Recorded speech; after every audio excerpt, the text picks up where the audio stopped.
So hey, hello future subscribers. I got something for you today. How to feed your cat when your cat has a broken jaw, which is really hard to do. So first off, of course, you're going to go see your vet. Make sure the cat's fine and that it's up to weight and doesn't need any water. How long has it been since the accident happened or whatever did happen? Let your vet wire the cat's jaw shut. It may need to be very severely done, but there's a few tricks I'm going to show you today. I'm also going to run through a couple of diagrams so you kind of understand what you're doing and what you're getting into when you start sticking that thing down that cat's throat. I mean, it's not necessarily fun for the cat. It's not necessarily fun for you, and you can get scratched up pretty good. All right, well, we're going to start out with, first of all, you got to get it through the mouth, which is before the tongue even, because they just don't want to open that mouth and those teeth and everything. So you're going to want to go in through the side, which I will show you future in the video, okay? The other thing, of course, is we have cats have an incredibly bad reflex with gagging. Their tongue is huge. It's a big, big thing.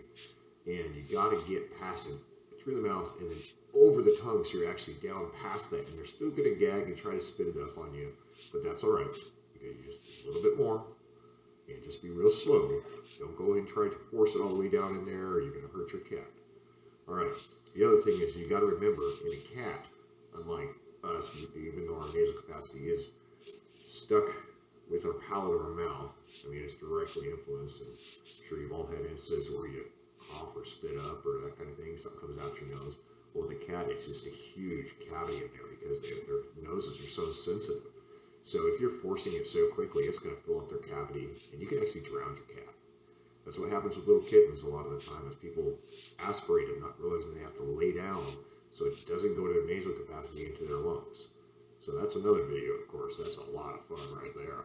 All right, we're going to get started, and we'll get the setup going and get you going.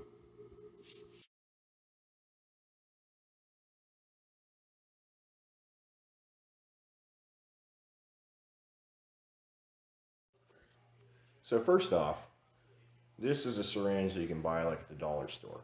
What I've done is I've taken a straw, made sure I melted the tip a little bit so it's not sharp. Attach it just with a piece of duct tape.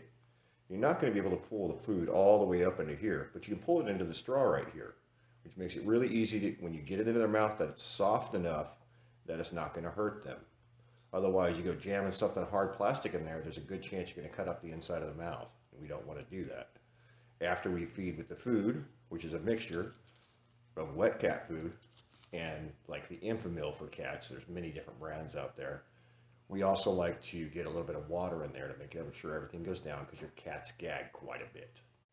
So after we've gotten all set up with our food and our water, we want to get ourselves a towel completely spread all the way out because this is how we're going to hold that kitty. Because if anybody has ever dealt with kitties, you can see they leave nice long scars on you.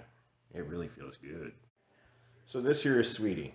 Sweetie is a random cat that just showed up one day at our house. Weren't sure if it was a male or female, took it to the vet and to get it fixed. Now Sweetie is a very uncooperative kitty when it comes to this.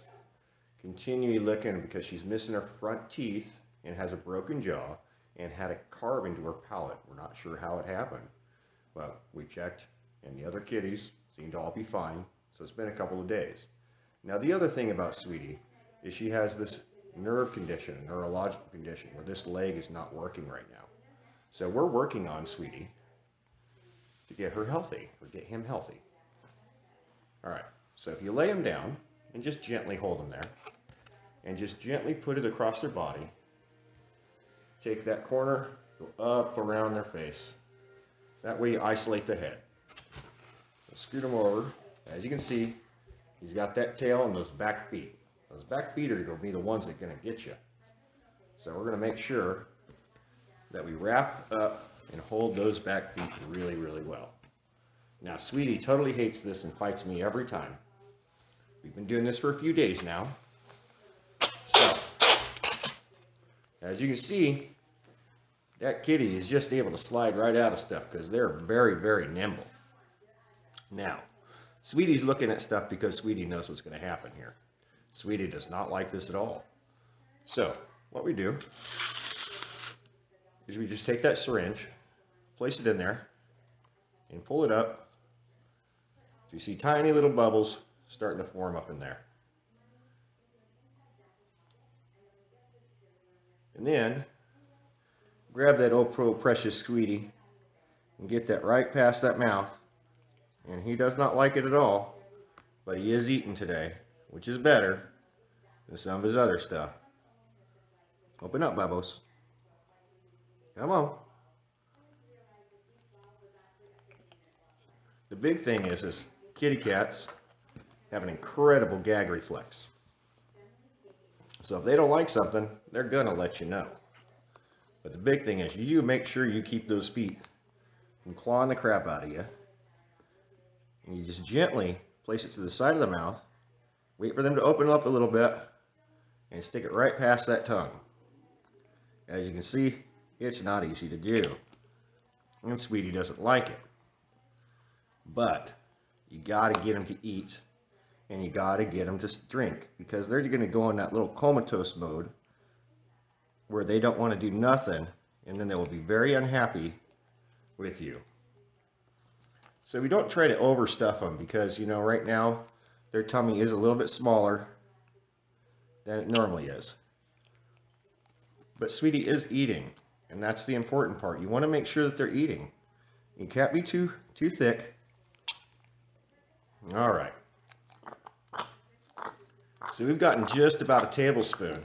Right now I'm just emptying out any leftovers that are in the straw. I'm going to go over to my water, pull some water up. Now you don't want to do too much because, you know, hey, that's not nice for anybody. You're all right, Sweetie. You don't want to waterboard your cat, you know. So, as you can see, he's fighting with his mouth.